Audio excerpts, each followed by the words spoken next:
नमस्कार दोस्तों बीजेपी सांसद कंगना रनौत ने जो लड़कियों के बारे में बयान दिया है उसकी कड़ी से कड़ी भर्त्सना होनी चाहिए। इस बयान में उसने लड़कियों के रंग, लड़कियों की सुंदरता और यहां तक कि मल्टीपल सेक्स मतलब कई लड़कों के साथ अनैतिक संबंध होने का भी मतलब आरोप लगाया है। लेकिन सवाल ये उठता है कि जो कंगना रनौत ने बयान दिया है, क्या हम उसके पूरे के पूरे बयान की आलोचना कर सकते हैं?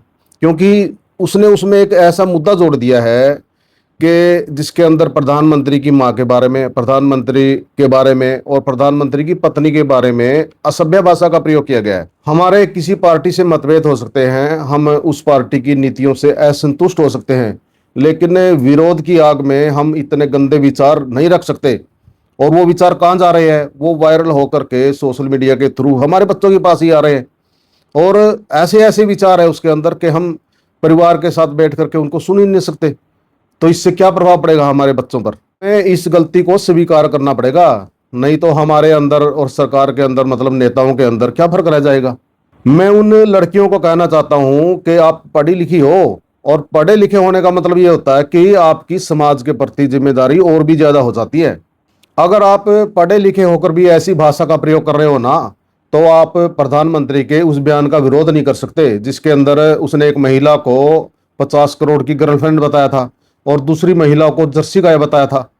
अगर आप पढ़े लिखे होकर भी ऐसी अमर्यादित भाषा का प्रयोग कर रही हो, तो आप कंगना रनौत के उस बयान का भी विरोध नहीं कर सकते जिसमें उसने किसान आंदोलन के वक्त एक बुजुर्ग महिला के बारे में कहा था कि ये तो 100 टके में बिकने वाली औरतें हैं। अगर आप पढ़े लिखे होकर भी असंसदीय भाषा का इस्तेमाल कर सकते हो, तो आप जो बीजेपी के सांसद है रमेश बिदुड़ी, उसने संसद में एक दूसरे सांसद के लिए बयान दिया था जिसमें कहा था कि उसने ओ मुल्ले, ओ कटुए, ओ भड़ुए, आप उसका भी विरोध नहीं कर सकते। हम प्रधानमंत्री के बयान को और कंगना के बयान को माफ कर सकते हैं, क्योंकि वो खुद बोल चुके हैं कि मित्रों मेरी कोई ज्यादा पढ़ाई लिखाई नहीं हुई है।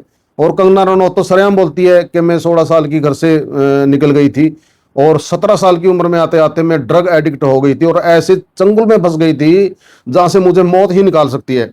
अब वो क्या सेक्रीफाइस वहां से करके निकली है, देखो, या तो कंगना जाने या फिर वो ड्रग माफिया जाने। लेकिन आपके बयान को हम माफ नहीं कर सकते क्योंकि आप पढ़े लिखे हो। मैं उन लड़कियों को ये बताना चाहता हूं कि कहीं आप ये इस गलतफहमी में बैठे हो कि हमारी गालियों की वजह से हम आंदोलन जीते हैं। नहीं, तुम्हारी गालियों की वजह से हम आंदोलन नहीं जीते। हम आंदोलन जीते हैं पूरे देश के जो छात्र है, 20 तारीख के बाद जो लाठीचार्ज हुआ था उससे उबाल में आ गए थे वो, और सरकार को झुकना पड़ा था। ये जन जी आंदोलन कोई पहला आंदोलन नहीं था और ना ये आखिरी आंदोलन था। अभी हमने और बहुत सारे आंदोलन लड़ने पड़ेंगे जैसे सरकार चल रही है।